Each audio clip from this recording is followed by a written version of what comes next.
අයිබෝන් ළමයි. අපි ගිය සතියේ අක්ෂර මාලාව කියන්නේ මතකයිද? අක්ෂර මාලාව පිළිබඳව සාකච්ඡා කරා සරහා ව්‍යංජන පිළිබඳව කියලා දුන්නා.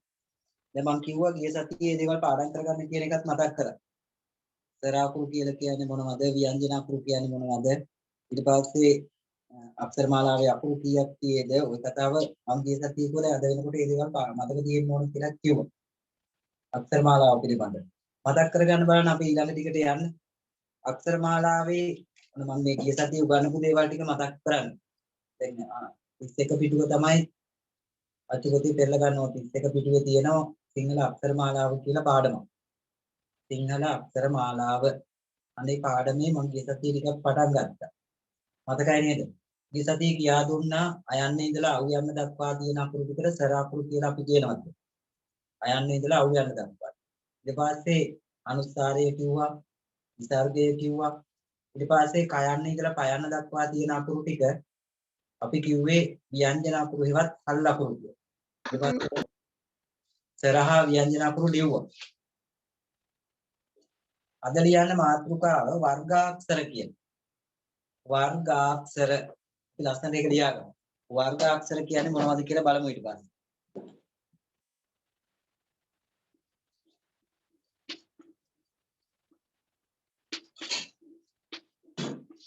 වර්ගාක්ෂර මාතෘකාව ලියන්න බලන්න.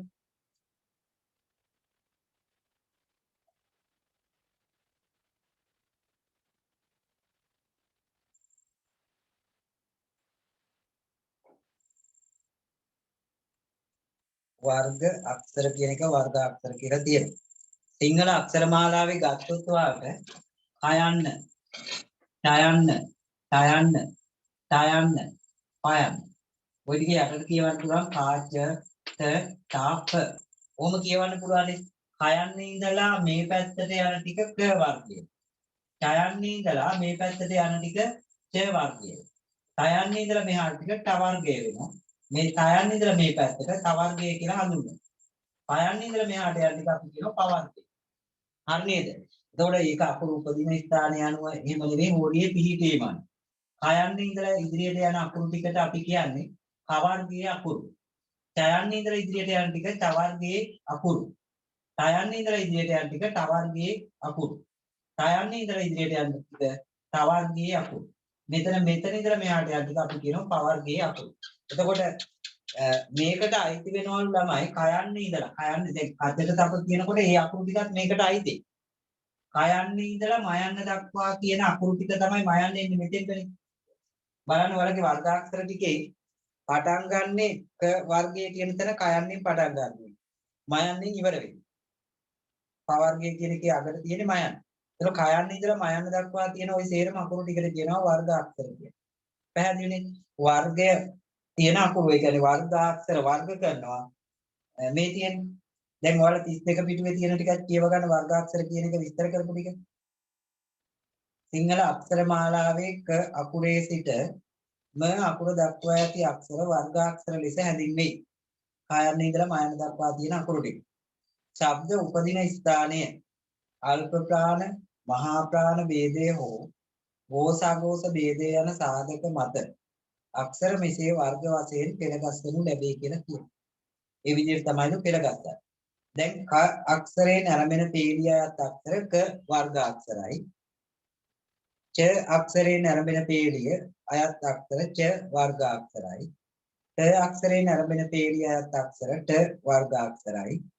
ක අක්ෂරයෙන් ආරම්භන පේලිය අයත් අක්ෂර ක වර්ගාක්ෂරයි. ප අක්ෂරයෙන් ආරම්භන පේලිය අයත් අක්ෂර ක වර්ගාක්ෂරයි කියලා කියනවා. දැන් වර්ගාක්ෂර ගැන ඔයාලා දන්න. කයන්නෙන් ආරම්භලා ඉදිරියට යන පේලිය ක වර්ගයට අයිති වෙනවා. ඡයන්නෙන් ආරම්භලා ඉදිරියට යන පේලිය ච වර්ගය. ත අකුරෙන් ආරම්භලා ඉදිරියට යන පේලිය ට වර්ගය. ඊට පස්සේ ත වර්ගය හා ප වර්ගය. මේක විවිධ ආකාරයට වර්ග කරන්නත් පුළුවන්. දැන් ඔයාලට වර්ගාක්ෂර කියලා ලියලා අපි ලියමු මෙහෙම. සිංහල අක්ෂර මාලාවේ ක අකුරේ සිට පොතේත් ඔක තියෙනවා. මතක් වෙන මේ ලියුවේ. සිංහල අක්ෂර මාලාවේ ක අකුරේ සිට ම අකුර දක්වා. ක අකුරේ සිට ම අකුර දක්වා ඇති අක්ෂර ක අකුරේ සිට ම අකුර දක්වා ඇති අක්ෂර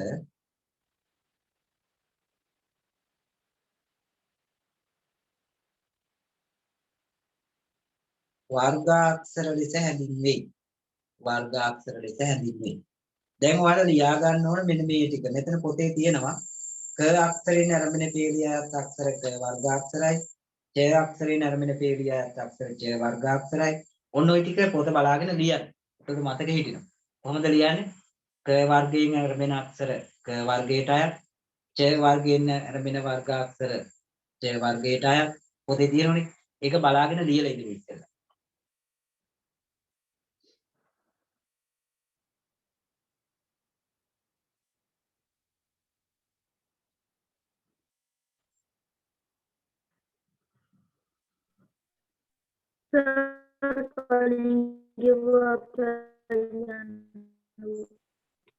පැහැදිලි මදි සිග්නල් ගැටලුවක් තියෙනවා. අයියෙන් කියන්න බලන්න. එතකොට ඇහි යම. අද සමහර ළමයිට විදුලි ගහනවලු විදුලිය නම් තියෙනවා. ඒ වුණාට මේ විදුලි ගැටලුව නැති වුණාට සමහරුන්ට අද ගණන් වතුර එක එක ප්‍රශ්න තියෙනවා. හැමදාම මොකක් හරි තියෙනවා. දැන් මම කිව්වේ 32 පිටුවේ තියෙන ක වර්ගයට අයත් පේලිය අයත් අක්ෂර ක වර්ගාක්ෂරයි. ඒක ලියා ගන්න. අනේ පොතේ තියෙන. ච වර්ගයේ ච අක්ෂරයෙන් ආරම්භන පේලියට අයත් අක්ෂර ච වර්ගාක්ෂරයි. ඒකත් ලියා ගන්න. ට අක්ෂරයෙන් ආරම්භන පේලියට අයත් අක්ෂර ට වර්ගාක්ෂරයි. කොහොම තියෙනවනේ? අන්න ඒ ටික ලියා ගන්න කියලා කිව්වේ. ගැටුවක් තියෙනවා අහන්න. අර ඊට කලින් වාක්‍යයක් කිව්වේ සිංහල අක්ෂර මාලාවේ පෙරක් සිටම අපොදක් එතන නම් කියන්නේ. ඒකත් මම ආයි කියන වර්ගාක්ෂර කියලා මාතෘකාව ලියලා 32 පිටුවේ තියෙන්නේ. ඔන්න හොඳට හරියටම ඉගෙන ගන්න 32 පිටුවේ තමයි වර්ගාක්ෂර තියෙන්නේ. මම ඊට කලින් කිව්වේ ඔන්න ඒක ලියපු නැති අය ලියන්න අනිත් අය ඒක ලියන්න. සිංහල අක්ෂර මාලාවේ ක අකුරේ සිට සිංහල අක්ෂර මාලාවේ ක අකුරේ සිට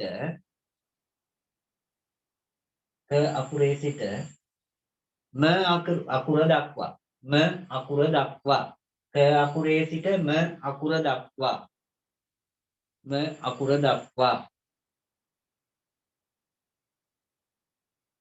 ක අකුරේ සිට ම අකුර දක්වා ඇති අක්ෂර ම අකුර දක්වා ඇති අක්ෂර වර්ගාක්ෂර ලෙස හැඳින්වේ. ඊට පස්සේ අර ටික ලියා ගන්නවා.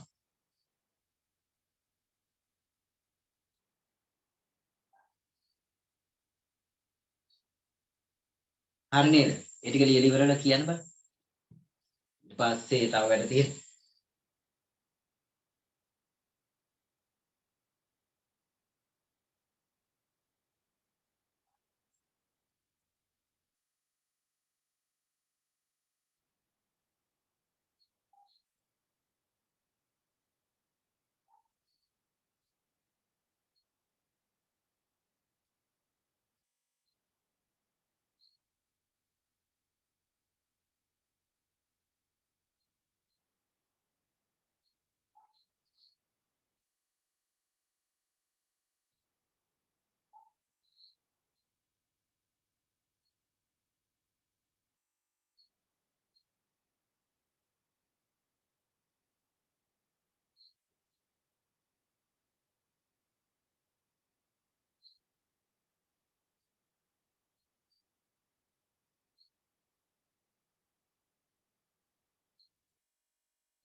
දැන් එතකොට වර්ගාක්ෂර හොඳටම මතක හිටින ওই ටික ලියා ගන්න. ක වර්ගය කියන්නේ මොකද්ද? ච වර්ගය, ට වර්ගය, ත වර්ගය. ඊට පස්සේ අපිට තියෙන අකුරු උපදින ස්ථාන පිළිබඳව කතා කරා. මොනවද මේ අකුරු උපදින ස්ථාන? ඕඩී කියන පාඩම හොඳටම ඉගෙන ගන්නවා.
ලිව්වද ඒ ටික? ඒ ටික ලියලා ඉවර වෙලා ඔයාලට වගුවක් තියෙනවනේ එහා පැත්තේ වර්ගාක්ෂර කියන්නේ මොනවද කියලා ක වර්ගයේ අකුරු ටික, ච වර්ගයේ අකුරු ටික, ට වර්ගයේ අකුරු ටික, ත වර්ගයේ අකුරු ටික හා ප වර්ගයේ අකුරු ටික. අන්න ඒ ටිකත් ලියා ගන්න. ක වර්ගයේ අකුරු මොනවද? ච වර්ගයේ අකුරු, ට වර්ගයේ, ත වර්ගයේ හා ප වර්ගයේ අකුරු ටික ඒ ටිකත් ලියා ගන්න.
වගුවක් ගන්න ලස්සනට පාට පෑනක්වත් භාවිතා කරාට ගැටලුවක් නැහැ.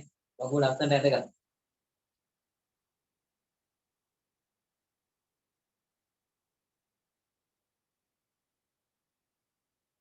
ලබන සතියේ මම අක්ෂර මාලාව පාඩමෙන් පොඩි ප්‍රශ්න පත්‍රයක් වගේ දීලා සාකච්ඡා කරන්න තමයි ඔයාලට හිතන්නේ ලබන සතිය කියන්නේ. ලබන සතිය අවුරුදු නිවාඩු වෙනවා.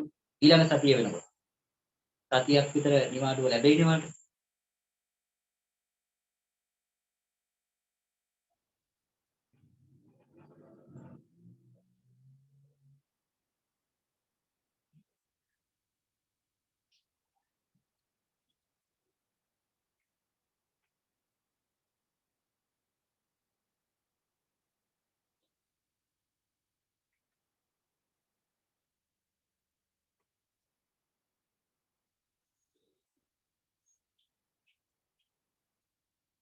දීලි ඉවරලා ඉවරයි කියලා කියන්නේ දැන් වර්ගාක්ෂර ටික අර වර්ගාක්ෂර හැදෙන විදිය ලිව්වා. ඊට පස්සේ ක වර්ගය කියන්නේ මොකද්ද? ච වර්ගයේ ඒ වගුවත් එක්ක තියෙන්නේ 33 වෙනි පිටුවේ. ඒ වගුවත් ලියා ගන්න කියලා කිව්වේ. එච්චරයි වගුව විතරයි ලියා ගන්න. ඒක ලියලා ඉවරලා කියන්නේ. නැත්නම් මම දන්නේ නැහැ ලිව්වද නැද්ද කියලා. වෙලාව මදිද ඇතිද හිතා ගන්න බෑනේ. ඔය ලියලා ඉවරලා කියන්නේ.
ඇති නේද ඒක ලියා ගන්න වෙලාව.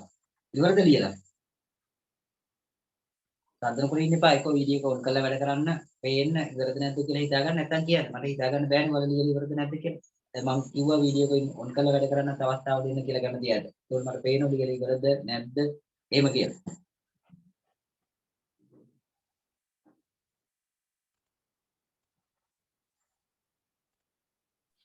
ලියලා ඉවරයි සර්. ඉවරයි නේ.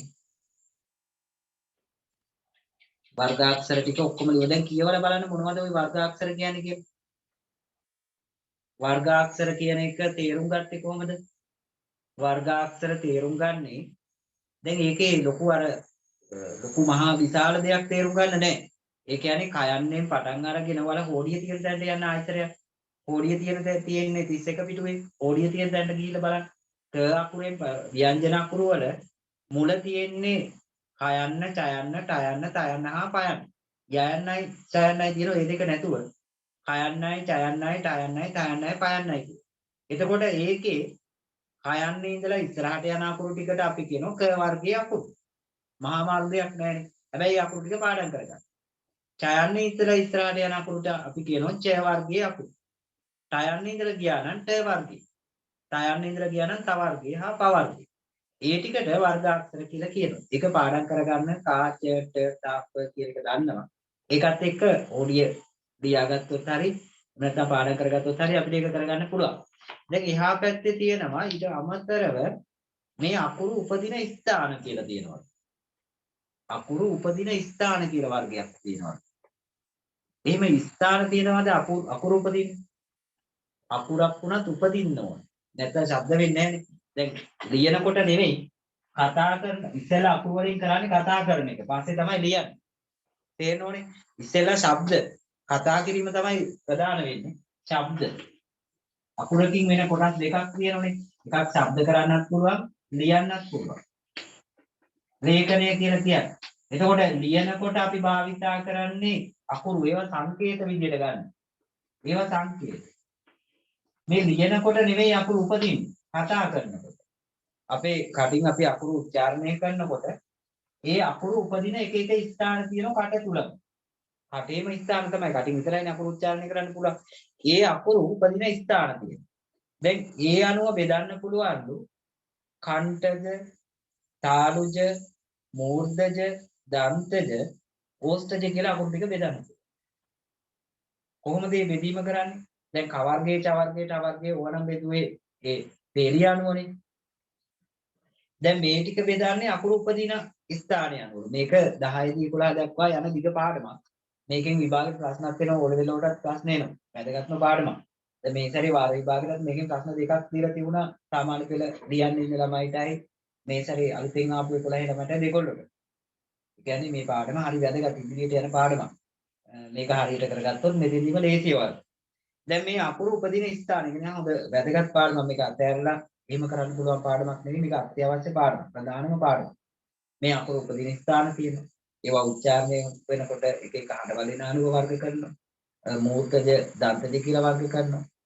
ඔහොම ගොඩක් තියෙනවා. මේවා අල්ප ප්‍රාණ, මහා ප්‍රාණ කියලා කියනවා. එක එක බෙදීම් තියෙනවා මේ හෝඩියේ. මේ අකුරු 60 විවිධාකාරයෙන් බෙදෙනවා. දැන් මේ වගේ අකුරු උපදින ස්ථාන අනුව බෙදලා තියෙනවලු කණ්ඨජ කියලා, තාලුජ කියලා, මූර්ධජ කියලා, දන්තජ කියලා හා ඕෂ්ඨජ කියලා. අපි දන්නේ ඔය මොකක්වත් තාම. කණ්ඨජ කියන්නේ මොනවද දන්නේ නැහැ. තාලුජ කියන්නේ මොනවද දන්නේ නැහැ. මූර්ධජ දන්නේ නැහැ. දන්තජ දන්නේ නැහැ. ඕෂ්ඨජ දන්නේ නැහැ. මේ මොකක්වත් දන්නේ නැති මට්ටමේ ඉඳලා තමයි අපි ඉගෙන ගන්න.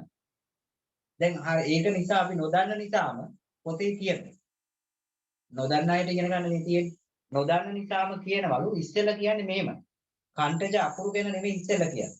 කණ්ඨය කියලා කියන්නේ මොකක්ද? කණ්ඨය කියලා කියන්නේ උගුර. උගුර. කණ්ඨය කියන්නේ උගුර. හරි නේද? කණ්ඨය කියන්නේ උගුර නම් ජ අකුරෙන් අදහස් වෙන්නේ උපදිනවා. ජ දැන් අකුරු උපදින ස්ථාන කතාව පැත්තකට කරලා ඔයාලා අහලා තියෙද ජලජ, අණ්ඩජ. උන ඔහොම ඒවා අහලා තියෙන්නේ. අණ්ඩජ කියලා වර්ගයක් තියෙනවා. ජලජ කියලා තියෙනවා. ජලජ. ජලජ අහලා තියෙන්නේ. ජලචර කියලා වචනයක් තියෙනවා. ජලජ කියලා වචනයක් තියෙනවා. වචන දෙකක්.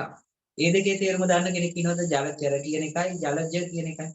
නිසාචරත් ඕනනම් ගන්න පුළුවන්. හැබැයි නිසාචර විතරයි තියෙන මේ වෙලාවේ ඉපදිච්ච කතාවක් කියන්නේ නැහැ. මතක් කරන්න බලන්න ජලජ කියන එකයි ජලචර කියන එකයි වෙනස තේරෙන කෙනෙක්.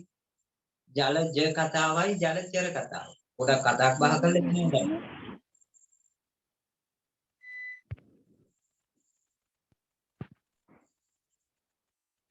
ජලචරයි ජලජයි වෙනස මම ඇහුවේ. දැන් ඔන්න ළමයිට අර දැන් දන්නනේ තරුණ පාරට බහැලා උද්ඝෝෂණය කරනවා, බය නැතුව කතා කරනවා, කාටත් අභියෝග කරනවා. ඒවලත් ඒ පරපුරේ කට්ටියනේ ඉදිරියට යන කට්ටියනේ නිසා බය වෙන්න දෙයක් කියන්න පැකිලෙන්න ඉපා. බය නැතුව කියන්නේ. ඒ වුණාම තමයි අර නිකන් වැඳගෙන වගේ යන්නේ දේශපාලඥයන්ටයි නිලධාරීන්ට පොඩ. පොඩි කාලේ ඉඳලා එහෙම වෙන්න ඕනේ නැහැ. කාටවත් බය නැතුව කතා බහ කරලා, ගැටුවක් තියෙනම් අහලා, ඔයාලට නොතේරෙන තැනක් තියෙනම් අහගෙන, ප්‍රශ්න කරන්න තියෙන ප්‍රශ්න කරලා එහෙම පුරුදු වෙන්න. එතකොට රටට හොඳයි. නැත්නම් කියන මම කියන දේ වුණත් ඕනම දෙයක් ඔයාලා විශ්වාස කරොත් අහගෙන හිටියොත් ඒක ඉච්චර හොඳ නෑ අනාගතේ. මම කියන හැම දෙයක්ම ඔයාලා විශ්වාස කරනවා. ගුරුවරයා කියන ඕනම දෙයක් විශ්වාස කරනවා. ඒකේ තර්ක කිරීමක් ඒක වැරදිද හරිද ගැටලුවක් තියෙද ඉන්පුට් අහන්න නැතුව ඉගෙන ගන්න පුරුදු වෙන්න එපා. හැමදේම ප්‍රශ්න කරලා බලන්න මේක හරිද වැරදිද කියපු පළියට විශ්වාස කරන්න එපා. දැන් මම කිව්වේ ජලජ කියලා වචනයක් තියෙනවා ජලචර කියලා වචනයක් තියෙනවා. උත්තරේ දන්නවනම් බලන්නකෝ කියන්න. වචන දෙකේ ජලයේ හැසිරෙන හා ජලයේ උපන්. හරි නේද උත්තරේ? ජලයේ හැසිරෙන කියන එකයි ජලයේ උපන් කියන එක. ජලචර චර කියන්නේ හැසිරෙනවනේ. නිසාචර රාත්‍රී කාලයේ හැසිරෙනවා. දිවාචර දවල් කාලයේ හැසිරෙනවා. හරි නේද? නිසාචර නම් ওই බකමූණෝ බාස්තෝ ඒ වගේ අය රාත්‍රී කාලයේ හැසිරෙන හොරුත් එහෙම. රාත්‍රී කාලයේ තුල තමයි හැසිරෙන්නේ. දවල් කාලයේ තුල නෑ. ගොඩාක් වනසතුන් මෙහෙමයි. රාත්‍රී කාලේ වැඩි සිව්වසතුන් පවා ඉන්න රාත්‍රී කාලේ ගොදුරු කාලේ මෙදිට බහින. මේ වෙයි කාලේ වැඩි උපත් වෙනවා ඔය ඌරෝ. ඉත්‍යාව වගේ සම්. එයාල රාත්‍රී කාලේ හැසිරෙනවා. ඉතින් ඒ නිසා නිසාචර හැබැයි දවල්ට නැතුව රැට විතරක් එනවා නම් තමයි නිසාචර කියලා කියන්නේ. දිවාචර නම් දවල් කාලේ විතරයි. චර කියන එකෙන් හැසිරෙන්නේ අඟ වෙන්නේ හැසිරෙනවා. ජ යන්නේ එන්නේ තේරුම නෙවෙයි. ජලජ ජලයේහි උපන් කියන තේරුම. මාළු වගේ මාළු ඉපදෙන්නේ ගොඩ නෙවෙයි. මාළු හුස්ම ගන්න කන්න බොන්නේ ඔක්කොම කරන්නේ වතුර ඇතුලේ. එතකොට යල ඉපදෙන්නේ වතුර. ඒ නිසා මාළුව විතරක් නෙවෙයි ජලයේ උපදින තවසක් ඉන්න. ජලජ ජලයේහි උපන්. ඕකයි මේකයි අතර සම්බන්ධයක්. අපි කතා කරේ ওই සතුගේ හැසිරීමවත් ඒ දේවල් නෙවෙයි. මම මේ ජ යන්නේ කියවෙන දේ තමයි කිව්වේ. බලන්නකෝ. කන්ටය කියන්නේ උගුරේ. මේ උගුර කන්ටය. ජ යන්නේ ඔයාලා දන්න තේරුම දැන්. ජයන්නේ වෙන්නේ උපදිනවා කියන එක තමයි ජ අකුරෙන් කියවෙන්නේ. එහෙනම් කන්ටය උගුර ජයන්නේ උපදිනවා. උගුරෙන් උපදිනවා කියන තේරුම අතුව තමයි කන්ටජ අකුරු කියලා කියන්නේ. හරි නේද? අපි දන්නේ තාමත් මොනවද ওই කන්ටජ අකුරු කියලා කියන්නේ. අපි දන්නේ අපි තාම ඒවා නොදන්න මට්ටමේ තමයි මේ ඉගෙන ගන්න. ආයේ දේ හරියට තේරුම් ගන්න බලන්න. මොකද්ද කන්ටය කියලා කිව්වේ? මේක ආයි 11 වසර දක්වා ආයි ඉගෙන ගන්න දෙයක් නැති වෙන්න ඕන එක සැරේම මතක හිටින්න ඕන. ඒකට තමයි මම මේ මුල ඉඳලම සම්පූර්ණ කිව්වේ. මොකද ඒ දක්වා යන පාඩමක් එතනින් එහාට කවුරු හරි කෙනෙක් සිංහල ඉගෙන ගත්තා. එතනින් බෙදෙන්න පුළුවන් නේ ළමයි. ඕලෙවල් වලින් බෙදෙන්න පුළුවන්. ටික දෙනෙකුට විද්‍යාව පැත්තෙන් කරන්න පුළුවන්, ගණිතය පැත්තෙන් කරන්න පුළුවන්. ඊට පස්සේ දැන් අලුතෙන් තියෙන තාක්ෂණික විෂයන්, මූල කාර්මික වගේ හිමින්ම බෙදලා යන්න පුළුවන්. කලා විෂය ධාරාව යන කෙනෙකුට සිංහල ඉගෙන ගන්නත් පුළුවන්. එතකොට අනෙහිම ගියපු කෙනෙකුට ආය අවශ්‍ය වෙනවා මේ අක්ෂර මාලාව ගැන ඉගෙන ගන්න. තව දුරටත් ඊට වඩා දැනුමත් එක්ක. එතකොට මේ දේවල් මූලික දේවල් බැරි වුණොත් ඒක ගැටලුවක්. ඒ නිසා ඉගෙන ගන්න දේ හරියටම ඉගෙන ගන්න. දැන් ඔයාලා දන්නවා කන්ටේ කියලා කියන්නේ උගුර. හරි නේද? ජයන්නින් වෙන දේත් දන්නවා. ජලජ කියන්නේ ජලයේ උපන්නම්, කන්ටජ කියලා කියන්නේ උගුරෙන් උපන්. හරි නේද? තාලජ කියන්නේ එකෙන් අදහස් වෙන්නේ එතකොට තල්ලෙන් උපන්. මූර්ධජ කියලා කියන්නේ මුදුනෙන් උපන්. දන්තජ කියන්නේ දත් වලින් උපන්. ඕස්තජ කියන්නේ ඕස්තය කියලා කියන්නේ තොල් වල. තොල් වලින් උපන්. හරිද බලන්න මම කියපු කතාව. දැන් ඔයාලා බලන්න කන්ටජ කියලා කියන්නේ කොහොමද කියලා කියන්න පුළුවන්ද බලන්න. කන්ටජ උපදින්නේ කොහෙන්ද? උගුරේ. උගුරේ. තාලුජ? තල්ලේ. තල්ලේ. මූර්ධජ? මුදුනේ. මුදුනේ. මුදුනෙන් කියලා කියන්නේ අපේ කටේ මුදුනේ. හරි නේද? කටේ මුදුනක් තියෙනවා අපි නොදැන ගත්තා. මුදුනෙන් උපදින. දන්තජ නම් දත්වලින්. දත්වලින්. දිවහා දත් භාවිතය. ඔය හැම දෙයකටම දිව ඕන වෙනවා. අකුරු කතා කරන්න ලියන්න කියලා දැන් ඔය බොළු අයට වෙන්නේ සමහරුන්ට කන් ඇහෙන්නේ නැති නිසා ශබ්ද බෑ. සමහරුන්ගේ දිව පිළිබඳ යම් කොට වී ඒ වගේ ගැටලු තියෙන. ඒකයි කියන්න බැරි. හැම අකුරක්ම උච්චාරණය කරන්න දිව අවශ්‍ය වෙන්නේ. ඒකනේ ওই දිවෙන් උපදින අකුරු කියලා වර්ගයක් නැහැ. තොල් වලින් උපදින අකුරු තියෙනවා, දත් වලින් උපදින අකුරු තියෙනවා, මුදුනෙන් උපදින අකුරු තියෙනවා. ඔයගේ එක එක තැන් වලින් උපදින අකුරු තියෙනවා. කට ඇතුලේ දිවක් තියෙනවා. දිවෙන් උපදින අකුරු කියලා වෙනම අකුරු වර්ගයක් නැහැ. හැබැයි ওই හැම අකුරකටම දිවේ බලපෑමකුත් තියෙනවා. අපි නොදැන ගත්තා. දිවත් අවශ්‍ය වෙනවා කියන්නේ. හරි නේද? දැන් මේ බෙදීම වල දන්න. දැන් අපිට මුලින්ම ඉගෙන ගන්න තියෙන්නේ කණ්ඨජ කියන එක. කණ්ඨය කියලා කියන්නේ උගුර, ජ යන්නෙන් කියන්නේ උපදිනවා කියන එක. එතකොට කණ්ඨජ කියලා කියන්නේ උගුරෙන් උපදින අකුරු. හරි කණ්ඨජ කියන එකේ තේරුම දන්න. තව දැනගන්න ඕන කණ්ඨජ අකුරු මොනවද කියලා. උගුරෙන් උපදින අකුරු මොනවද? කා. අයියෙන් කියලා බලන්න කා කියලා. කා කියනකොට ඒක එන්නේ මේ යට ඉඳලා මෙහාට උඩට එන්නේ කා. කට ඇරිලා ඉන්නේ. කොහෙවත් දිව කියලා දත්වලවත් තොල්වලවත් මුදුනේවත් කොහෙවත් වදින්නේ නැහැ. දත්වල වදින්නෙත් නැහැ, තොල්වල වදින්නෙත් නැහැ, තොල් එකට වදින්නෙත් නැහැ. මොකක්වත් වෙන්නේ නැහැ. කට ඇරෙන එක විතරයි වෙන්නේ. මේ මෙහි ඉඳලා එන්නේ අකුර. උගුරේ ඉඳලා දිගට එන අකුර. කා. අල්ප ප්‍රාණක. ඊපස්සේ ක මහා ප්‍රාණක. ග ගා බිඳුව කියනකොට. ඔය බිඳුව අකුර. ඒක කියලානේ කියවෙන්නේ. ඒ අකුර කියනකොටත් එහෙමයි. කා ක ගා ග බලන්න ඒ අකුරු ටික කියවලා බිඳුව පොඩ්ඩක් පැත්තකට තියලා කා ක ගා ග බිඳුව අර අකුරක මැදක වචනක මැදට ඇවිල්ලා නේ කියවෙන්නේ. එතකොට ওই අකුරු කියවනකොට තොල්වලවත් දත්වලවත් කොහෙවත් දිව වදින්න නැතුව ඉබේම කියවෙන්නේ. මුදුනේ කටමොට ඇවිල්ලා කියවෙන්නේ. ඒ නිසා උගුරෙන් උපදින අකුරු නිසා ඒවට කියනවා කණ්ඨජ අකුරු කියලා. දැන් මුද්දද නායනෙන් තමයි කණ්ඨජ කියලා ලියන්නේ. පොත බලලා හරියට ලියන්න ඕන. ඊට පස්සේ ටයන්නත් එහෙමයි. මහා ප්‍රාණ ලියන්නේ. ය අකුරත් හරියට ලියන්න ඕන. කණ්ඨජ කියලා මාතෘකාව ලියන්න. කණ්ඨජ කියලා විතරයි. හැබැයි කණ්ඨජ අකුරු කියලා දීලා නැහැ. අපි කණ්ඨජ කියලාම ලියමු. කණ්ඨජ.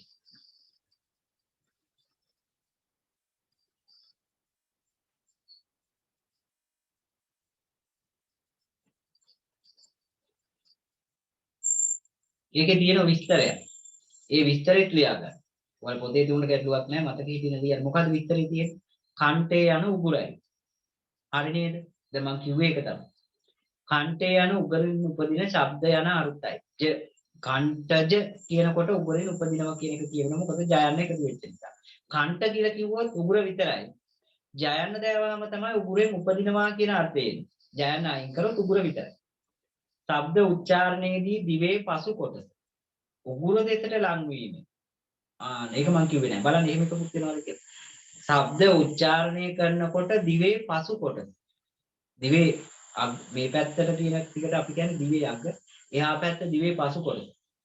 දිවේ පසු කොටස උගුර දෙකට ලං වෙන. උඩට පොඩ්ඩක් ලං වෙනවා. උපදින ශබ්ද කණ්ඨජ නමින් හැදින්.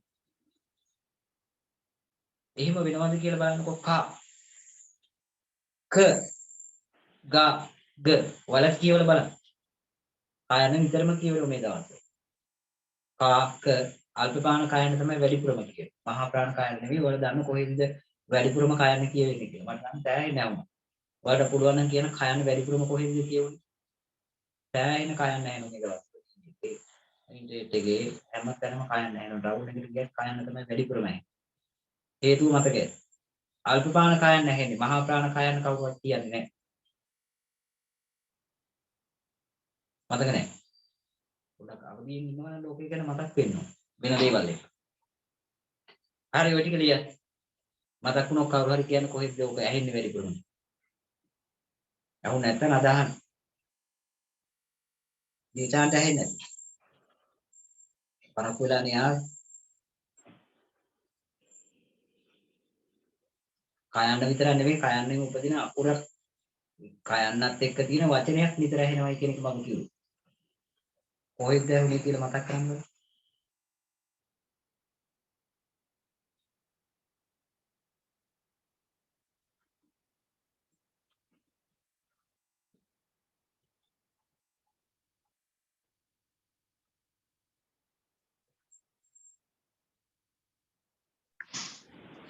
මේ ටික ලියලා අර අකුරු ටිකක් ලියන්න ඕනේ නේද? ටිකක් ලියන්න ඕන. ඔව්. ලියන්න ඕන අකුරු ටික මොන අකුරු ටිකද දන්නවද? කා ක ගා ග බිඳුව. ඒ අකුරු ටික ලියන්න ඕන. ලස්සනට ලියන්න ඕන. ඉගෙන විතරක් බෑ පාඩම් කරගන්නත් ඕන. ඒක තමයි වැදගත්.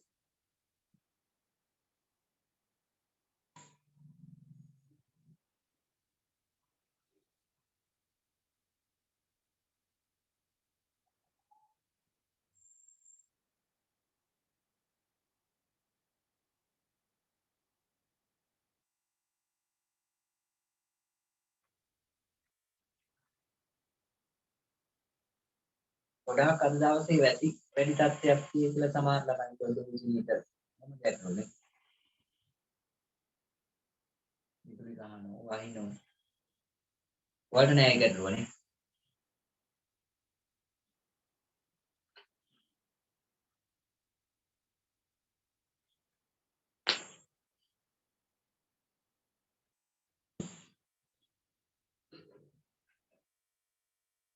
අද මම ළමයිට දුන්නා වීඩියෝ එක ඔන් කරලා වැඩ කරන්න අවස්ථාව. ඒ මොහොතේ මෙච්චර දවස් ඇඟිලවන්නේ වැඩ කරේ. පේන්නම් වැඩ කරන්න පුළුවන්. අක්ෂර මාලාව ලියනවාද? ඒවා බලන්න පුළුවන් විදියට වීඩියෝ එක ඔන් කරන්න කියලා කිව්වා. ඔච්චර ඔන් කරන්නේ නැහැ වීඩියෝ එක. දිගටම ඔන් කරලා තියෙන්නේ. ළමයි පන්තියේ සජීව වෙවි ඉන්නවනම් තමයි වැඩි හොඳ. නැත්තම් සමහරව ලියනවද නැද්ද මොකක්වත් පේන්නේ නැහැ. ඉන්නවද නැද්ද දන්නෙත් නැහැ මම මෙහෙම කියන්නේ.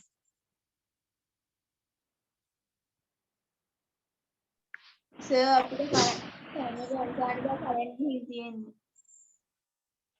කරන්ට් එක නැද්ද? එතකොට වීඩියෝ ඔන් කරොත් නිකන් කරුවලක් පේන්නේ නේ.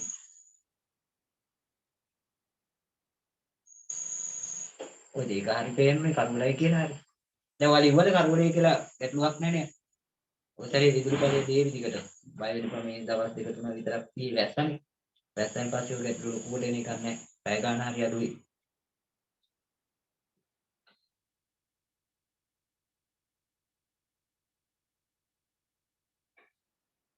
ලියලා ඉවර වෙලා කියන්නේ. කාන්ටජ කියන ටික. ඒක ලියලා ඉවරයි නේ. හරි. තාලුජ කියන එක දැන් මම දෙනවා ළමයින්ට ටිකක් වැඩිපුර අවස්ථාවක් එක්ක මම දෙනවා තාලුජ කියන අකුරු ටික කවුරුද මම ඕන කාන්ටජ කියන එක පැහැදිලි කරා. හරි නේද? ජයන්නෙන් වෙන දේත් පැහැදිලි කරා. තාලුජ කියන එක පැහැදිලි කරන්න පුළුවන් කෙනෙක් ඉන්නවා නම් ඉන්න ඕන කොහොමද? ඉදිරිපත් වෙලා මට කලින් කවුරු හරි කියනවනේ මොකද්ද මේ තාලුජ අකුරු කියන්නේ? ඕක කොහොමද ඔක හැදෙන්නේ? ඒ වගේ පුළුවන් කෙනෙක් ඉදිරිපත් වෙලා කියන්න බලන්න කරවලේ හරි කමන්නේ. කියන්න පුළුවන්.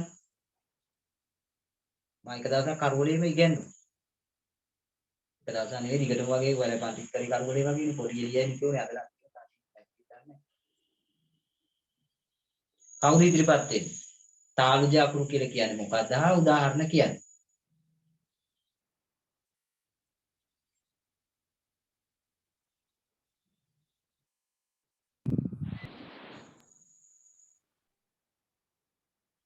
නදුනි කියන්න බලන්න.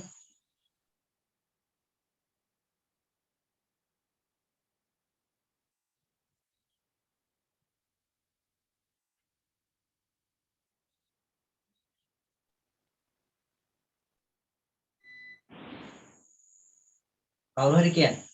දැන් මම අහපු ප්‍රශ්නේ තේරෙන්න ඕනේ. ඉස්සෙල්ලා තාලුජ අකුරු කියන්නේ මොකද්ද කියලා තේරුම් ගන්න.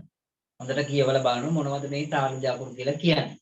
ඊට පස්සේ තාලුජ අකුරු උපදින හැටි ඒ ගැන විස්තරය දන්න ඔයාලා. ඊට පස්සේ තාලුජ අකුරු වලට උදාහරණ ටික කිව්වා. උදාහරණ ඔක්කොම බැලන දෙකක් තුනක් කියන්න. අනිත් අකුරු ටික කියව ගන්න බැන්න. දිවේ මැද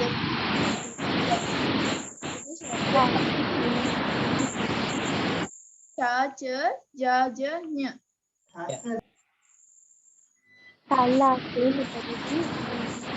තාලුජ ආයතයෙන් උපදින අකුරු. තාලුජ කියලා කියන්නේ. හරි නේද? සර් කියන්නේ කියන්නේ. තල්ලාශයෙන් උපදින අක්ෂර තාල්ජ අක්ෂරයි චාච ජාජඤ. හරි නේද? තල්ල ආශ්‍රයෙන් උපදින ශබ්ද. තල්ල ආශ්‍රයෙන් උපදින අකුරු. දැන් මම කිව්වා අකුරු උපදින ස්ථාන ගොඩක්. එකක් කිව්වා උගුර. දැන් මෙතන කියනවා තල්ල. තල්ල තියෙන්නේ කොහෙද කියලා ඔයාලගේ කටේ බලන්නකෝ. තල්ල තියෙන්නේ මේ උඩනේ. උඩ. තල්ල කියලා කියන්නේ. සමහර දේවල් ඔය නිකන් අල જાතියේම ඔයාලගේ අම්මල තාත්තලා කියනවා තියෙන සමහර අල જાතියේම තැඹු ගමන් ඒක නිවෙන්නත් කලින් කටේ දාගත්තොත් සමහර දාලා තල්ල යැලෙනවා. එහෙම වෙලා තියෙන පොඩි අයට. ඔයාලටත් වෙන්න පුළුවන්. ඔයාලන් ගෙච්චර පොඩි අය නෙවෙයි. මේ තල්ලේ යැලෙනවා. උණුවෙන්ම කටේ දාගත්තා. දාගත්තාම තල්ල තමයි මේ උඩ ටික තමයි පිච්චෙන්නේ. තල්ල පිච්චිලා යනවා. ඊපස්සේ පිටාට යන්නේ. එතකොට තල්ල කියන එක තියෙන තැන දාන්න මේ කටේ උඩ තියෙන. යට නෙමෙයි උඩ. දිවට උඩින් තියෙන තල්ල. දැන් මේ අකුරු තල්ල ආශ්‍රය කරගෙන උපදිනවා. ඒක නිසා ඒකට තාලුජ කියලා කියනවා. මම අර මුලින් කිව්වා ඔය හැම අකුරක්ම උපදින්න තල්ලද, උකුරද, මුදුනද, දත්ද, තොල්ද ඕන වෙනවා. හැබැයි හැම තැනදීම අවශ්‍ය වෙනවා තව එකක් දිව. දිවෙන් තනියෙන් අකුරු උපදින්න නැති වුණාට දිව භාවිතයෙන් තමයි ඔය හැම අකුරක්ම උපදින්නේ. දිව භාවිතේ. තල්ල ආශ්‍රයෙන් උපදින අදහස තාලුජ යන්නේ කියනවා. ඒක හරි. දිවේ මැද කොට දිවේ මැද දිවේ මැද තියෙන මෙහෙම දිවේ අග තියෙන මේ හරියෙන් ඔහොම එනවා මෙතන මැද තියෙනවනේ දිවේ මැද තල්ලි ගැටීම උඩ තල්ලි ගැටෙන ගැටුණාම උපදින අකුරු වලට කියනවා තාලුජ අක්ෂර කියලා. චා කියලා බලන්න චා දිවේ මැද අග නෙවෙයි දිවේ මැද කියලා තල්ලි වදිනවා. ය ඤ ඤ ඤ ඔය හැම අකුරකදී තව එක අකුරක් මෙතන අඩුයි මොකක්ද අකුර? එහා පැත්තේ දිවල බලන්න. ඇයි තාලුජ අකුරකුත් තියෙනවනේ ඡයන්න. මේක මේකේ දීලා නැහැ. දැන් අපි දන්නවා ඡයනුත් මේ විදිහට වර්ග කරනවා. මෙන්න මෙහෙම තාලුජ කියලා අකුරක් තියෙනවනේ. මේ අකුර කියනකොටත් මේක දන්තජ මේක මූර්ධජ. මෙතන තාලුජ. මේ අකුර කියනකොටත් දිවේ මැද. කොහොම දිව ඇන්දෝ. ওই විදිහට. ඔහොම යටනේ මේකත් දිවේ මැද. මෙන්න මෙතන ගිහිල්ලා වදිනවා අපේ උගුරේ. හරි නේද? මෙහෙම ඉස්සෙල්ලා ගිහින් වදිනවා. හරි ලස්සනයි දිව ඇඳපෙන්නේ. නේ? මයක් පොඩි ස්වරූපයක් තියෙන. දිව මෙහෙම ඉස්සෙල්ලා ගිහින් උඩ තල්ලේ වදින. කළා බලන්නකො එහෙම වෙන්නේ නැද්ද කියලා. චා ච ජා ජ ඤ. ඔයාලයි කළා බලන්න. එතකොට තමයි මතක හිටින්නේ. කියවලා බලන්න. ওই කියවෙන්නේ. හැබැයි අර මං කිව්වේ බය නැතුව එහෙම වෙන්නේ නැත්තම් කියන්න ඕන. එක දවසක් 11 වසර ළමයෙක් කිව්වා ওই වගේ ව්‍යාකරණ පොතේ තියෙන එකට වඩා ඒක වැරදි කියලා ඔප්පු කළාම වෙන්නේ. ඒ වගේ බය නැතුව කතා කරලා ඒක වෙන්නේ නැත්තම් කියන්න. කියලා බලන්න. චා, ච, ජා, ජ, ඤ. කියන හැම අකුරකදීම දිවේ මැද ගිහිල්ලා උඩ තල්ලේ වදිනවද කියලා බලන්න. එහෙම වදින්නේ නැත්තම් කියන්න. මේ අකුරටත් එහෙම වෙන්නේ. ෂ. මේ දෙකට නෑ. මේවායිදී වෙනස් විදියක් වෙන්නේ. මේ දෙක මම පස්සේ කියනවා. මේකෙදි වෙන්නේ දිවේ මැද කොටස දීලා තල්ලේ වදින්න ඕන. ওই දෙකට අමතරව චා කිව්වත් එහෙම වෙනවා. ච කිව්වත් වෙනවා. ය ඤ ඤ. හරි නේද? එහෙම වෙනවද කියලා හයියෙන් කියවලා බලන්න ඉන්න තැන අනුව මයික් එක ඔන් කරලා කියන්න බැරි නම් මයික් එක ඕෆ් කරලා කියන්න. එතකොට තේරෙන්නේ. ওই දෙකම කියලා බලන්න කණ්ඨජයි සාලුජයි දෙකම. එතකොට මතක හිටිනවා. කණ්ඨජ කියනකොට ඒ කියපු විදියට වෙනවද? සාලුජ කියනකොට ඒ කියපු ආකාරයට වෙනවද? කණ්ඨය කිව්වහම වෙන්න ඕන උගුර ආශ්‍රයෙන් වෙන්න ඕන. සාලුජ කිව්වහම තල්ල ආශ්‍රයෙන් වෙන්න ඕන. ඒ දෙකම වෙනවද කියලා ඉස්සෙල්ලා බලන්න. දැන් ඊළඟ එක තේරුම් ගන්න එපා. ওই දෙක ඔහොම වෙනවනම් ওই දෙකෙන් වෙන්නේ නැත්නම් ඊළඟ එක කියලා වැඩක් නැහැ. මයික් එක ඔන් කරලා කිව්වත් ගැටලුවක් නැහැ. ඕෆ් කරලා කිව්වත් ගැටලුවක් නැහැ. හයියෙන් කියලා බලන්න ඔන් කරලා කියනවා තමයි වැඩි හොඳ. ඒක කියව බව මම දන්නවා.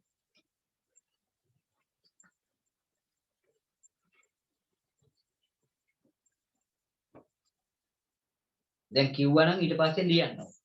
තාලුජ කියලා ලියලා තල්ල ආශ්‍රයෙන් උපදින යන අදහස තාලුජ යන්නේ ඇත.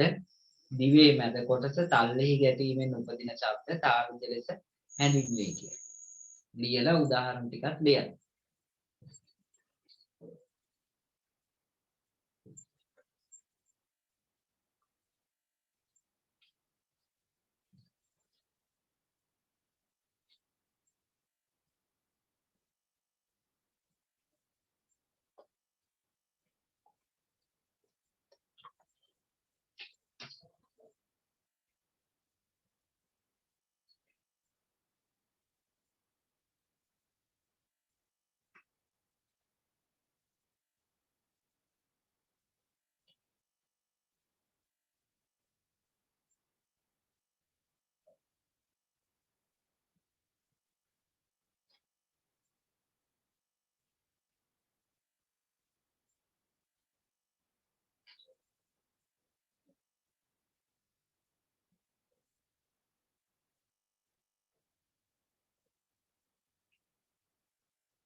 අද මම ඔයාලට ටිකක් කියවන්න දෙනවා අර නිවැරදි ශබ්දෝච්චාරණය කියන පාඩම මේ පාඩම එක දිගට කියා දෙන්න නැතුව.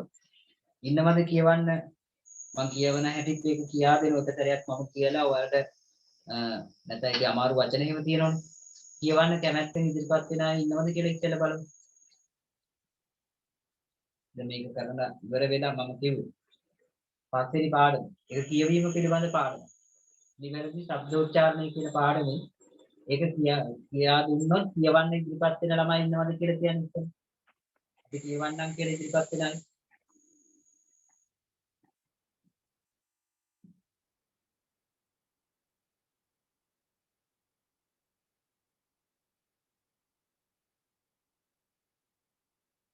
විදුලි ගැටලුවක් නිසා සමහරුන්ට කියවන්න බෑනේ.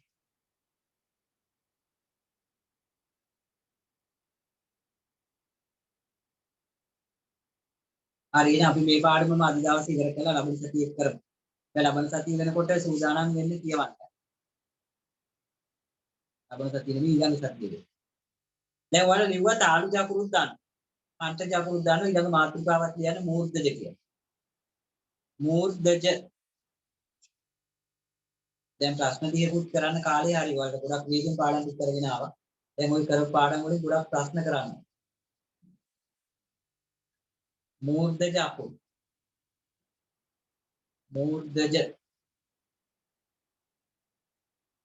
මොකද්ද ওই මූර්ධජ කියන කතාවට කියන එක කියවලා බලන්න.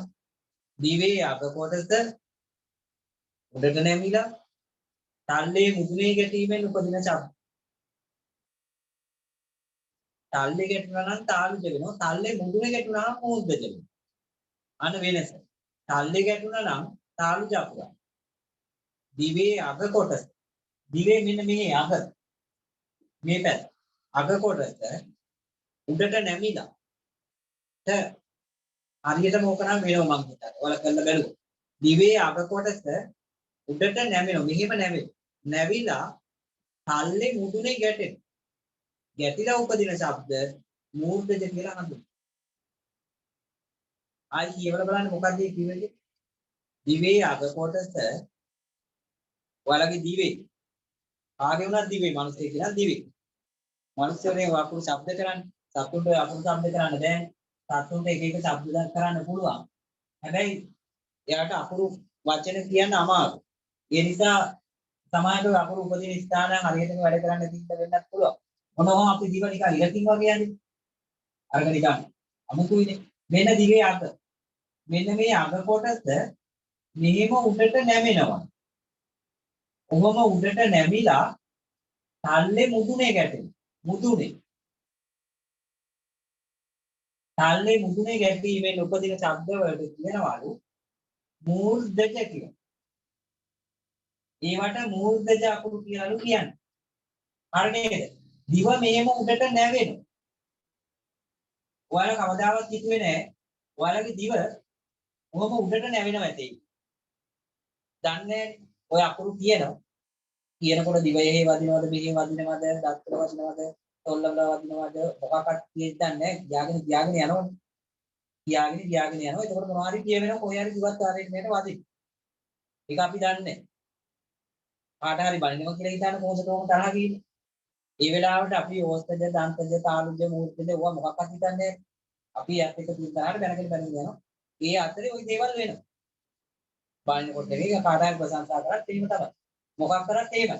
ඒ වැඩේ කතා කරනකොට අපි හිතමු කොයාලා ගිහිල්ලා කොයන් දේශනයක් පවත්වන ওই නැත්නම් ශිෂ්‍යනායක වගේ තනතුරක් හම්බෙලා උත්සවයක කතාවක් කරනවා. එතකොට මොකද කරන්නේ කතාව කරගෙන යනවා. ඒ වෙලාවට අපි නොදැනුවත්වම දිව මුදුනේ වදිනවා. දිව දත්වල වදිනවා. දිව භාවිතයක් නැතුව තොල්ලෝ එකිනෙක ගැටෙනවා. උගුරෙන් උපදින අපුරු කියන ඔය ගොඩක් දේවල් වෙන ඔය අතර. අපි ඒව ගැන එච්චර අවදි වෙන්නේ අපි දන්නේ නැහැ. දැන් ඕන අද ඉඳලා මතක තියාගන්න මේ අපුරු කියවනකොට දිව සමහර වෙලාවට උඩටත් නැවෙන. පල්ලෙහාටත් නැවෙන්න පුළුවන්. උඩටත් නැවෙන. දිව එක එක විදියට නැවීමෙන් තමයි මේ අපුරු උපදින්නේ. පැහැදිලිනේ? දැන් මේකෙදි වෙනවා. මේක ඔයාලා කරලා බලන්න මේක නම් හරියටම වෙනවා. දිවේ අග කොටස උඩට නැමිලා තල්ලේ මුදුනේ ගැටීමෙන් උපදින. කියලා බලන්න මේ අකුර අනිත් ඒවා පස්සේ කියවන්න. කියනකොට දිව මෙහෙම නැවෙනවා අපිට දැනෙනවා. ගැටෙන්න කොහෙද කියලා දැනෙන්නේ නැතුණාට දිව දෙකට නැවෙනවා දැනෙනවා. කියලා කියන්නේ ඊට පස්සේ අනිත් යන්න මහා ප්‍රාණ අකුර. ඒකෙදි අරිටත් වඩා දැනෙනවා. ද දයන්නේදිත් එහෙමයි. ද අනිත් ද මහා ප්‍රාණ ද මූර්ධජ න අකුර කියනකොට න දැන් නිකමට බලන්න අපේ නයරු දෙකක් තියෙනවනේ. නයරු දෙකක් තියෙනවා. එක නයන්නකට අපි කියනවා දන්තජන අනිත් නයන්නට කියනවා මූර්ධජන. මූර්ධජන දන්තජන. දත් වලින් උපදින නිසා දන්තජ, මුදුනෙන් උපදින නිසා මූර්ධජ. දැන් මේ අකුරු දෙක කියනකොට න නිකන් බර කරන්නේ නැතුව නිකන් කියලා බලන්න. එතකොට දිව වදින්න ඕන දත්ත. න කියලා කියනකොට ඒක මූර්ධජ විදියට ටිකක් අපි බර කළා අකුර කියනකොට දිව දෙකට නැමිලා මුදුනේ වදින්න. ඒකට කියන්නේ අග විතරක් උඩට නැමිලා. දිව හරියට දෙකට නැමිලා නැහැ. දිවේ අග උඩට නැමිලා න කියලා කියනවා. තල්ලේ උඩ මුදුනේ ගැටෙනවා. අපිට දැනෙනවා. මට විතරක් නෙවෙයි ඔයාලට කිව්වොත් ඔයාලටත් දැනෙනවා. කියලා බලන්න. ත ද න. එහෙම ගැටෙන්නේ නැත්නම් කියන්න. මොකද එහෙමනම් මේකේ වැරද්දක් තියෙනවා. එක්ක ඔයාලගේ දිවේ වැරද්දක් තියෙනවා. එහෙම නැත්නම් පොත ලියපු කෙනාගේ වැරද්දක් තියෙනවා. නැත්නම් මගේ දිවේ වැරද්දක් තියෙනවා. මට නම් එහෙම ගැටෙනව දැනෙනවා. ඔව් කියන්න. සර් මූර්ධජයකට ලයන්න එන්නේ නේද? ඔව් ල අකුර මේකේ දීලා නැහැ. මං ඉස්සෙල්ලා කිව්වේ සමහර අකුරු දීලා නැහැ. දැන් අර තාලු දෙක අකුරු දීලා තිබුණේ නැහැනේ. ල මේකක් තියෙනවා දන්තජල මූර්ධජල. හරි නේද? මේ ල හැබැයි මේක නම් ලොකු වෙනසක් අපිට දැනෙන්නේ නැහැ. ල කියනකොට අච්චරම දැන් මේකෙදි මේ මූර්ධජ බව දැනෙනවා. මං කිව්වේ මේකෙදි නිකන් ල කියනකොට දත්තල වදින ස්වරූපේ අඩුයි නේද? ල වදින් ගොඩක්ම අඬ අඩුම කරලා කිව්වොත් දිව දත්තල වදින බව අපිට දැනෙනවා. ල කියලා. ල කිව්ව ගමන් මොකද වෙන්නේ? දිව අග කොටස දෙකට නැවිලා මුදුනේ වදිනවා. එහෙම වදිනවා නම් අනිවාර්යෙන්ම ඒක මූර්ධජ අකුරක් වෙනවා. පැහැදිලි නේද? දැන් ඔයාලා තව අකුරක් යොදනවා නම් මේකෙදිත් එහෙම වෙනවා. හරි නේද? මේකෙදිත් එහෙම වෙනවා. මූර්ධජ න අකුරු. දැන් අපිට පොතේ දීලා තියෙන්නේ මොකද්ද? තා ත දා ද න කියන අකුරු ටික. ওই අකුරු ටික මූර්ධජ අකුරු ලයන්නත් ලියන්න පුළුවන්. පැහැදිලි නේද? දැන් වෙන දෙයක් දන්නව නේද? දිවේ අග කොටස උඩට නැමිලා තල්ලේ මුදුනේ ගැටීමෙන් උපදින ශබ්ද මූර්ධජ ශබ්ද වේ. දැන් ඔයාලා දන්න කොහොමද ඒක වෙන්නේ කියලා? දිවේ අග කොහෙද කියලා දන්නව මේ පැත්තට නැටි. දිවේ අග ඒක දෙකට නැවෙනවයි කියලා දන්නවා මුදුනේ වදිනවයි කියලා දන්නවා මේ අකුරු ටික කියනකොට. හැබැයි ප්‍රායෝගිකව කරලා තිබුණොත් තමයි මේවා මතක තියෙන්නේ. දැන් මම කියනකොට ඔයාලා නිකන් මේ ලෝකට අරන් එක කරලා බැලුවේ නැත්නම් ඒක අමතක වෙනවා. නිකන් නෙවෙයි කියන්නේ. මේක විභාගෙදී ඔයාලා හිතන්නකෝ මෙහෙම දුන්නා කියලා. ඇත්තටම විභාගෙට ඔයාලා ගියා. විභාගෙට දැන් තමයි වාඩි වෙලා ඉන්නේ. පේපර් එකක් දීලා තියෙන්නේ. ලියන්න තමයි තියෙන්නේ. දැන් ඔයාලා දන්න මේක දාන්තජයි මේක මූර්ධජයි. දන්නවනේ. දන්නේ නැහැ කියලා හිතන්නේ. දන්නේ නැහැ. මොකක් හරි හේතුවක් නිසා ඒක මතක නැහැ. මතක නැහැ. මතක නැති වුණොත් මොකද කරන්නේ? විභාග ශාලාවේදී මහා අයියෙන් කියවන්නේ නැතුව හිමින්සරේ Tamanට දැන් ක්‍රමේ දන්නවනේ. උගුරේ වැදුනොත් කන්ටජයි, දත් පිළ වලුනොත් දන්තජයි, තොල් ශබ්ද වුණොත් දෝෂජයි. ඔහොම ක්‍රමේ දන්න නිසා මේ අකුර දෙක හිමින්සරේ කියවලා බලන්න පුළුවන්. දිව කොහේද වදින්නේ? එතකොට අපිට හිතා ගන්න පුළුවන් මේවා මොන වර්ගයේ අකුරුද කියලා. ඒකයි මම කිව්වේ මම කිව්වහම කියවන්න කියලා කිව්වොත් ඔයාලත් කියවන්න. එතකොට හරි. ගෙදරනේ ඉන්නේ. බය වෙන්න දෙයක් නැහැ. කියවන්න පුළුවන් නේ. වැරද්දක් කියන්නේ නැහැ. අකුරු ටිකක් කියවන්න.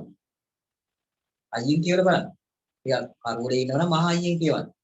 ඒක බය දැකක් යනවා. තේරෙනවනේ? එළිය තියලා ඉන්නවනම් ඒක කියවන්න. කොහොම හිටියත් කියවන්න. එතකොට පුළුවන්. තා ට දා ද න. හරි නේද? කියවලා බලන්න නිකම්ම කියවන්න එපා. ওই දේ වෙනවද කියලාත් බලන්න. මේ විදිහට වෙනවද? හරි නේද? දැන් මූර්ධජ අකුරු ටිකක් ලියන්න. ওই ප්‍රකාශයත් එක්කම. දිවේ අග කොටස උඩට නැමෙනවා. ඔකත් ලියන්න. මොකද ඒක මතක හිටින මේ පොතේ දුන්නට ඔයාලා ලියන්න. ඕක ලිව්වහම මතකයි. නැත්නම් අමතක වෙනවද?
ඊට පස්සේ තියෙන්නේ දන්තජනේ.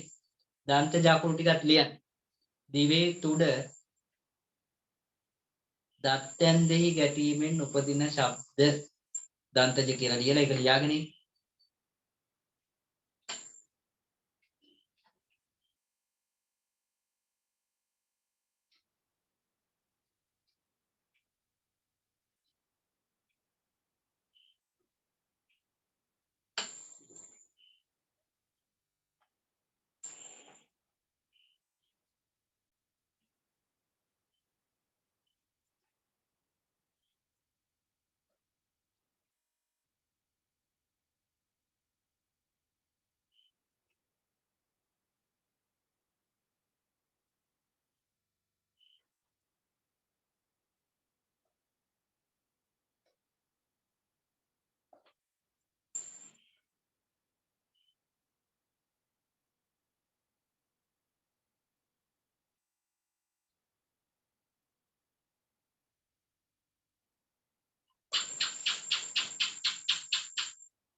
දන්තජ කියන එකත් කියවලා බලන්න.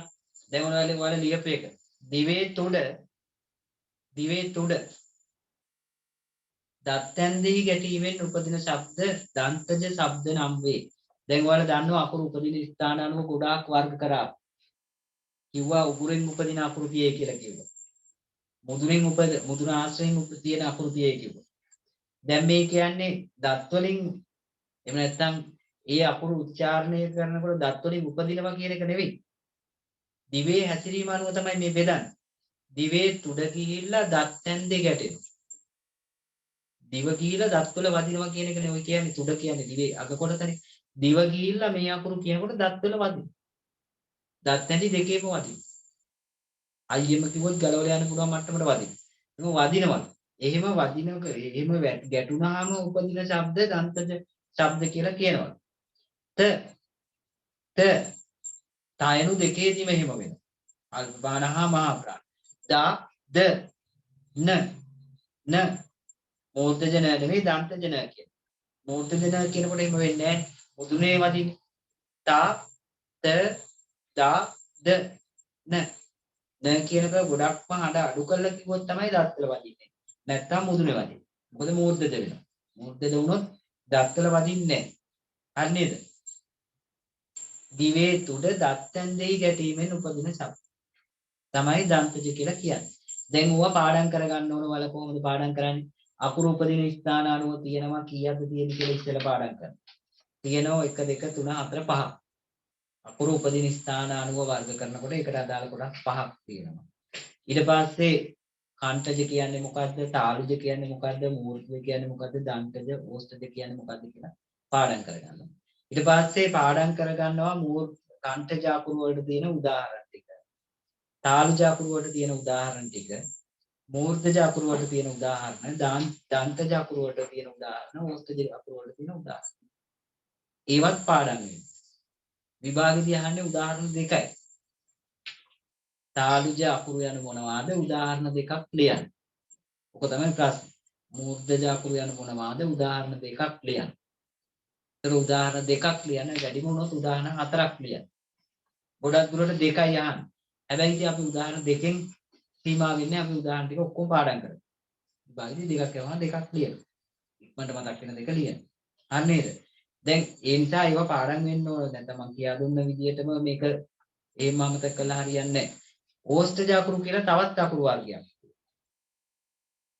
ඒකදී වෙන කතාවක් වෙන්නේ. දැන් දන්තජ අකුරු වලදී නම් දිව ගිහිලා දත්වල වැදුනනේ. ඒක නිසා ඒක දන්තජ වුණා. දිව මුදුනේ වැදිච්ච නිසා මූර්ධජ වුණා. දිව තල්ලේ වැදිච්ච නිසා තාලුජ වුණා. දිව තොල්වල වැදුනොත් ඕෂ්ඨජ වෙනවද කියන ගැටලුව දැන් ඔතන තියෙනවා. දිව තොල්වල වදින්න ඕනද? ওই අකුරු ටික කියවලා බලන්න දිව තොල්වල වදිනවද කියලා. ඉස්සෙල්ලා පා ප බා බ ම දන්තජ නම් දිව ගිහිලා දත්වල වැදුණා. මූර්ධජ නම් දිව දෙකට නැමිලා මුදුනේ වැදුණා. හරි නේද? ඊට පස්සේ ඔය තිවිච්ච අනිත් ඒවායිදිත් එහෙම වුණා. මම කිව්වේ ඔයාලම බලන්න. නැත්නම් වැරදිලා ලියවේවි ඔන්න. ওই විදිහට ලියනකොට දිව ගිහිලා තොල්වල වැදීම නිසා උපදින ශබ්ද ඕෂ්ඨජ අකුරු.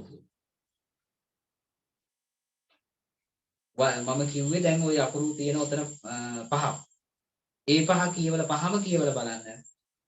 කොයි වෙලාවක හරි දිව ගිහිල්ලා තොල්වල වදිනවද නැද්ද? පා ප බා බ ම වදින්න නැත්නම් ආයි කියවලා බලන්න. ටිකක් හයියෙන්. අයි අර වැඩි කරලා කිව්වොත් කියවේ වදිය තමයි. පා පයන හයියෙන් කිව්වා ප බා බ ම කියවනම් ඔයාලට තේරෙවි තොල් මෙහෙම එකට වදිනවා. පා ප බා බ ම තොල් මෙහෙම එකට වදිනවා. ඒක හරි. එම වදිනෝනේ. හැබැයි වැදුනා කියලා කොයි වෙලාවකවත් දිව ගිහින් ඕය වදින්න යන්නේ නැහැ. එහෙම වැදුණු කැතයි දිව ගිහින් ලෝකස්සේ වැදුණා. දිව යන්නේ නැහැ. දිව දිවේ පාඩුවේ පැත්තකට වෙලා ඉන්නවා. දිව එහෙල වෙන්නේවත් නැහැ. එහෙම තියෙනවා. දිව අදාළ නැහැ ඔකට. දිව සම්බන්ධ නැතුව ඒවා කියවෙන්නේ. දිව පාඩුවේ වෙන අකුරක් කියවලා ඒක පාඩුවේ ඉන්න. දිව ඉන්නවා. දැන් අර තොල් එකට ගැටලා තමයි ওই අකුරු උපදින්නේ. හරි නේද? තොල් එකට ගැටෙනකොට ඕක අස්සට දිව ගිහිල්ලා වැටෙනොත් දත්යන්ද මැදට එන්න දිව තුවාල වෙලා ලොකු ප්‍රශ්නයක් එනවා. ඇයි? දතුක් තියෙනවනේ වතරේ. දිවයි බලන්න ඔයාලගේ නෙවෙයි ඕන මිනිස්සුගේ කටේ.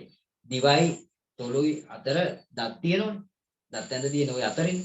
දැන් එහෙම ගිහිල්ලා වදිනවා නම් තොල්ල වදිනවා නම් අනිවාර්යෙන් ඊට කලින් දත්වල වදින්න. දත්වල වැදුලා ගිහිල්ලා අර එහෙ වදින්න විදියක් නැහැ. එතකොට ඒක වෙන්න බෑ. ඒක නිසා ඒ වැඩිමේ කතාවක් ඕකේ නැහැ. තේරෙන්න ඕනේ. වෙන්න පුළුවන් මොකද්ද? මේ තොල් එකිනෙක ගැටීමෙන් උපදින ශබ්ද. පා ප බා බ ම කියවලා බලන්න. තොල් දෙක එකට ගැටෙනවා. හරි නේද? ඕෂ්ඨජ යන්නේ අදහස. මේ කියන්නේත් එහෙමනේ. තොල් වලින් උපදින යන්නයි. යටි තොල සහ උඩු තොල ගැටීමෙන් උපදින ශබ්ද ඕෂ්ඨජ ශබ්දයි. ඕස්ත කියලා කියන්නේ තොල් වලට. ඕස්තජ කියන්නේ තොල් වලින් උපදින. ජයන්නේ තේරුම දැන් ඔයාලා දන්න. ජ කියන එකෙන් අදහස් වෙන්නේ උපදිනවා කියන. ඕස්තජ. ඕස්ත කියන්නේ තොල් වලට නම් ඕස්තජ කියන්නේ තොල් වලින් උපදින. ආයතරයක් ඕන බලන්න. ඕස්තජ යන්නේ අදහස තොල් වලින් උපදින යන්නයි. යටිතොල සහ උඩුතොල ගැටීමෙන් උපදින ශබ්දය ඕස්තජ ශබ්දයි. මොනවද ඒ අකුරු? ප, ප, බ, බ, ම. පයනු දෙකම තියෙන. බයනු දෙකම තියෙන. බයනු එකක්. බයනු දෙකක් කොහොමත් නැහැ. ප, ප, බ, බ. යොදන ඇත්තටම බැලුවොත් අකුරු තුනයි තියෙන්නේ. අකුරු තුනයි තියෙන්නේ. පයන්නයි, බයන්නයි, මයන්නයි. පයනු දෙකම ගන්න පුළුවන්. පාඩම් කරනකොට එහෙම ලේසියෙන් පාඩම් කරන්න පුළුවන් ඔයාලට. අකුරු තුනයි තියෙන්නේ. පයන්නයි, බයන්නයි, මයන්නයි. එතකොට පයන්න කිව්වහම පයනු දෙකක් තියෙනවා. බයන්න කිව්වහම බයනු දෙකක් තියෙනවා. මයන්න එකයි. හරි නේද? උඩත් එහෙමයි. අකුරු තුනයි. තයන්නයි, දයන්නයි, නයන්නයි. තයනු දෙකම තියෙනවා. දයනු දෙකම තියෙනවා. නයනු දෙකම තියෙනවා. උඩත් එහෙමයි. තය අකුරු තුනයි. තයන්නයි, දයන්නයි, නයන්නයි. තයනු දෙකම තියෙනවා. දයනු දෙකම තියෙනවා. නයනු. ඒක පාඩම් කරනකොට ඒ වගේ කීටි ක්‍රමත් පාඩම් කරා. ඒ ක්‍රමත් මතක තියාගන්න. හැබැයි මතක තියාගන්නකොට දෙකම උතෙන්ට එනවා කියන්නේ. හරි නේද? ඕස්තජ කියලා ලියලා ඒකත් ලියලා යට තියෙන කතාවත් තේරුම් ගන්න පුළුවන්ද කියලා බලමු. මේවා ලියන්න දෙන්නේ මොකද එතකොට ඔයාලට මතක හිටිනවා. පොතේ තියෙනවා කියලා නිකම්ම හිතියට වැඩක් නැහැ. මේවා ලියනකොට ටිකක් අර ආගෙන හිටියට වැඩි මතකයක් තියෙනවා. ඕස්තජ කියන එකත් ලියන්න. ඕස්තජ යන්නේ අදහස තොලෙන් උපදින යන්නයි. යටිතොල සහ උඩුතොල ගැටීමෙන් උපදින ශබ්ද ඕස්තජ ශබ්දයි. එහෙම ලියන්න.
හරි යට තියෙන වගුවත් ඇඳ ගන්න ළමයි. ඒකත් බලමු අපි ඊට පස්සේ. ওই තියෙන වගුවක් ලස්සනට පාට පෑන් එහෙම භාවිතා කරලා හොඳට ඇඳ ගන්න වගුව.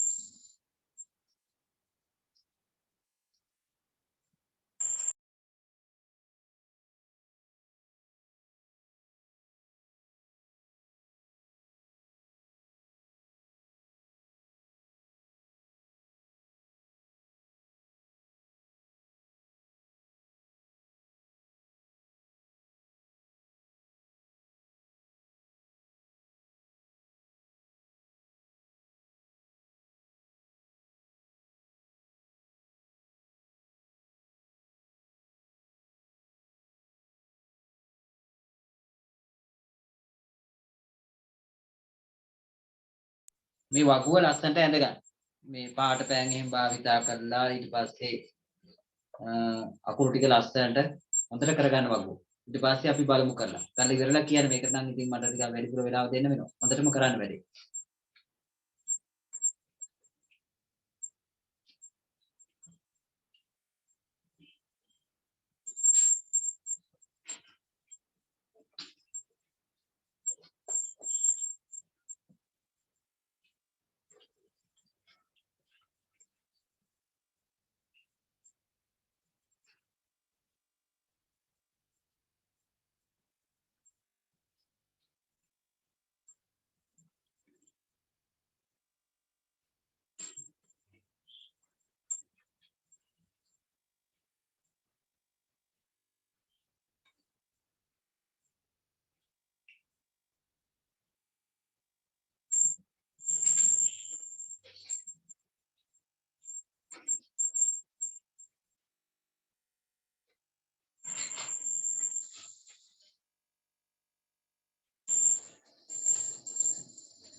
ඉවර නෑනේ තාම.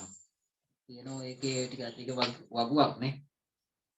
කාන්තජ, තාරුජ, මූර්තජ, දන්තජ, ඕෂ්ඨජ කියලා බෙදන්න පුළුවන්. වගු ලියාගෙන ඉන්නේ කුස්සිය ඉවර වෙලා කියන්න ඉවරයි කියලා. කලබලයට කරන්නේ නැතුව ලස්සනට අකුරු ටික ලියන්න.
ඉවරයිද ලියලා?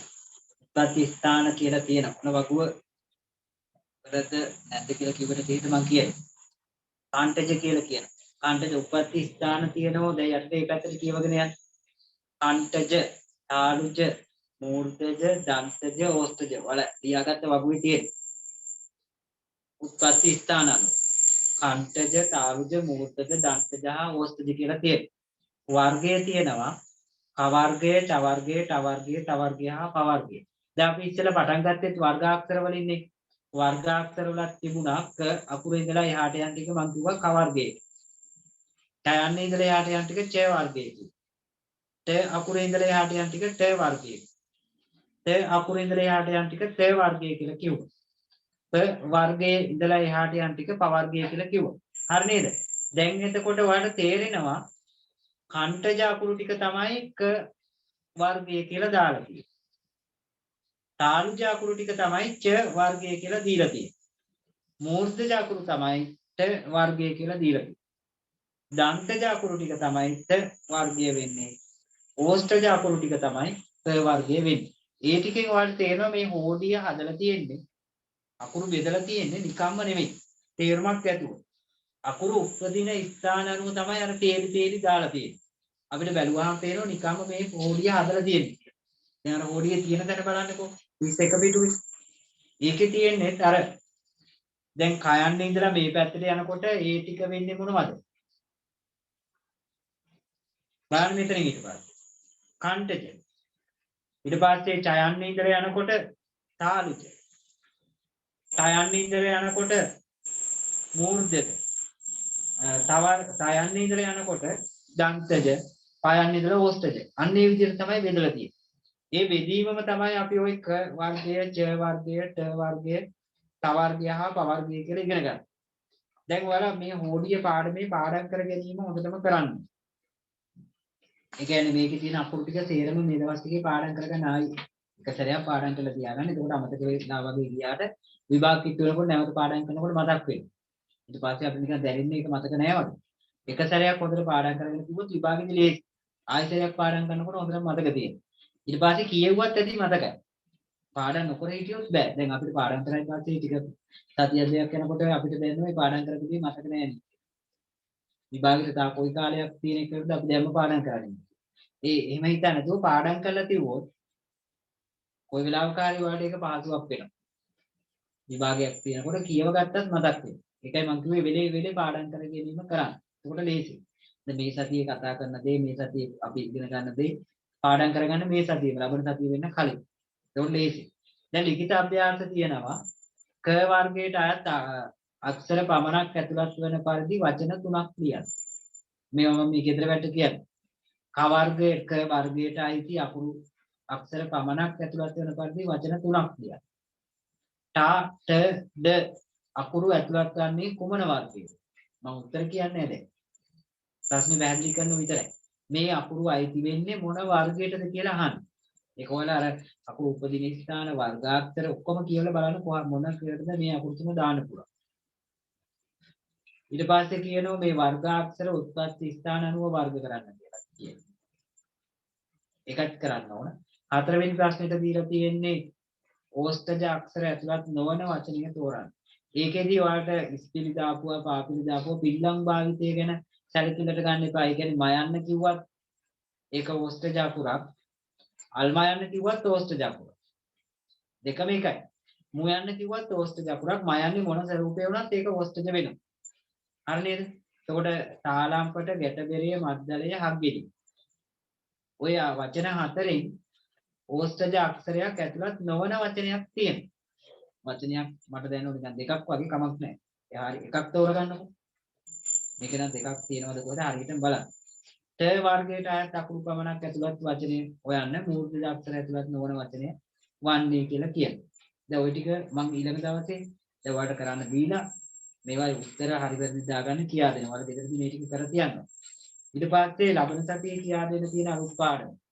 නිවැරදි ශබ්දෝච්චාරණය කියන පාඩම. ඒක කියවන්නත් සූදානම් වෙලා ඉන්න. කියවන්න මම දෙන්නම්. හරි නේද? අද දැන් කවුරුත් ඉස්සපත් උන්නේ නැහැ නේ කියවන්න. දැන් පාඩම ඉවර නිසා මම ඊළඟ පාඩම දැන් පටන් ගන්න නැහැ. මොකද කට්ටිය සරුනේ. මෙතනින් අදට නවත්තනවා. ඔයාලට තියෙන්නේ මේ ටික පාඩම් කරලා අභ්‍යාස ටිකක් කරලා තියන්න. කාටත් ආයෙත් විතරයි. අදට මම වේලාසෙන් නවත්තනවා. මොකද මේ කට්ටිය අරුයි නැවතත් මේ දේවල් මට උගන්වන්න වෙන්නත් පුළුවන්. ඒක නිසා. ආයෙත් එනම් කාට. I want